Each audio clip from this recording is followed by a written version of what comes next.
नमस्कार मित्रांनो, मनी मॅनेजर्सच्या निफ्टी ॲनालिसिसमध्ये आपले स्वागत आहे। आज Nifty slightly gap up open झाली 23,605ला, परंतु सस्टेन राहू शकली नाही आणि 23,480 ब्रेक करून साधारण 9:40ला 23,366चा लो दिला। त्यानंतर एक पुलबॅक घेऊन पुन्हा 23,487 वरून 23,350 पर्यंत फॉल दिला।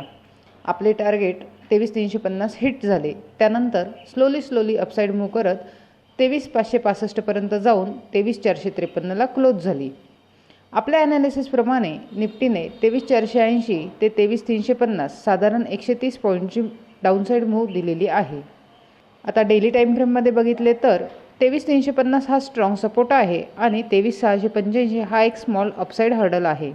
5 मिनिट टाइम फ्रेममध्ये बघितले तर निफ्टीने 23,400 ही लेवल होल्ड केलेली आहे आणि 23,480 ते 23,400 या रेंजमध्येच मूव्ह करत आहे।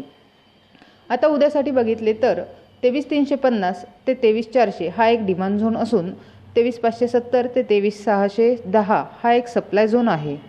जर सप्लाय झोन ब्रेक झाला तर निफ्टी 23,720 पर्यंत जाऊ शकते आणि जर डिमांड झोन ब्रेक झाला तर निफ्टी 23,190 पर्यंत जाण्याची शक्यता आहे।